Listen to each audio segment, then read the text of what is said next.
Кванттық жаңару. 4-ші апта. Өзіңізден жаңа тұлға жасаңыз. Осы медитацияның көмегімен доктор Джо Диспенза қаншама адамдарды емдеген, қаншама адамдардың жолын ашқан. Ми үшін қиялдағы күйзелістер мен ақиқаттың еш айырмашылығы жоқ екенін кванттық физика дәлелдеді.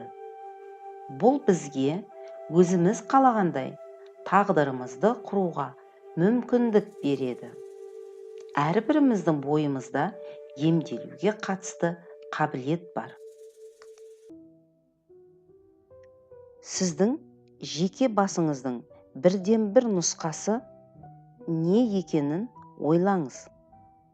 Бұл керемет адам қалай ойлайды және қалай әрекет етеді, қалай өмір сүреді. Оған сіз сүйіспеншілігіңізді қалай білдіресіз? Тұлға ретінде өзіңізді қалай сезінесіз?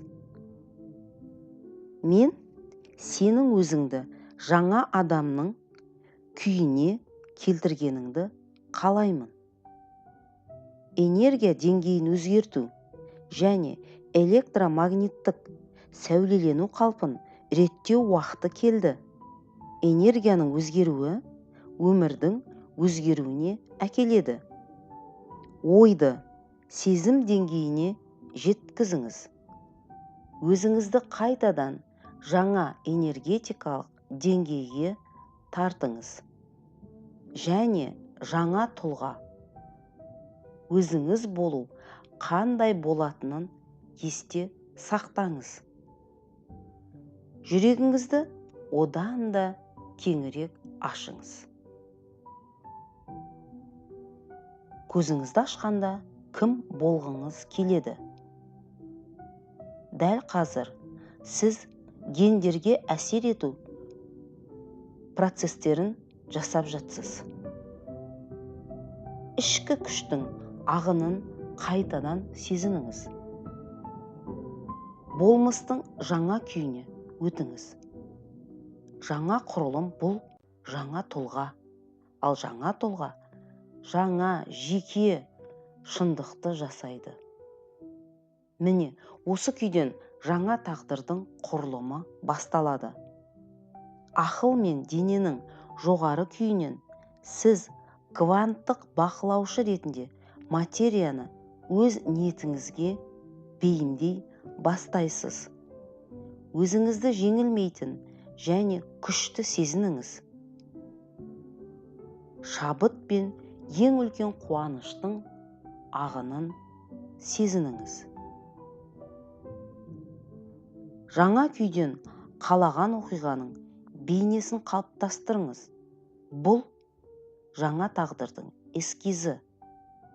Осы потенциалды сәтті бақылаңыз. Соңында өмірлік жағдайларға әкелетіндей оны толқындық күйден затқа ауыстырыңыз. Кескінді ақыл ойдың алдында біраз уақыт ұстаңыз. Оған өз ниетіңізбен терең дем алып, келесі көрініске өтіңіз. Сіздің энергияңыздың тағдырдың бейнесімен қалай әрекеттесетінін сезініңіз. Енді болашақ сізді міндетті түрде табады. Өйткені сіз оны күшіңізбен жасадыңыз. Сенім және білім. Сенімділік пен сабырлы түрде бірлесіп, құрылымдық іс-әрекетке беріліңіз. Талдаудың қажеті жоқ. Бәрі қалай болатынын елестетуге тырыспаңыз. Жаңа құрылымның нақты түріне алаңдамаңыз. Сіз хабарлама жасаңыз және барлық егжей-тегжейлі мәліметтерді жоғары ақыл ойдың қарауына қалдырыңыз. Сіздің міндетіңіз жаңа болашақты бақылау және оны өз энергияңызбен нығайту. Жоғары ризашылық жағдайынан жаңа тағдырға қосылыңыз. Жаңа өмір үшін жаратушыға алғыс айтыңыз. Сіздің сезіміңіз қалаған оқиғалар қазірдің өзінде жүзеге асырылғандай болу керек. Өйткені алғыс айту бұл тілектеріңіздің орындалуының кепілі. Дұғаларыңыз естілгендей сезініңіз. Соңында өзіңіз туралы көрінбейтін санаға жүгініңіз. Және сіз белгі беруді сұраңыз. Егер бүгін сіз өзіңіздің бақылауыңыздың күшімен барлық тіршілікті жасаған ұлы санаңызға ұқсай алсаңыз, егер сіз онымен байланыс орната алсаңыз, және сіздің күш-жігеріңіз бен ниеттеріңіз байқаусыз қалмаса, онда ол сізге өмірлік жағдайлардың тілінде жауап береді. Әмбебап сана шынымен бар екенін біліңіз.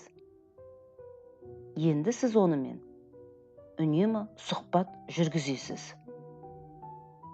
Кванттық өріс сигналын күтпеген түрде келуін сұраңыз. Бұл жоғарыдан келген белгі сізді күмәнсіз таң қалдырып, жаңа ерліктерге шабыттандыратындай.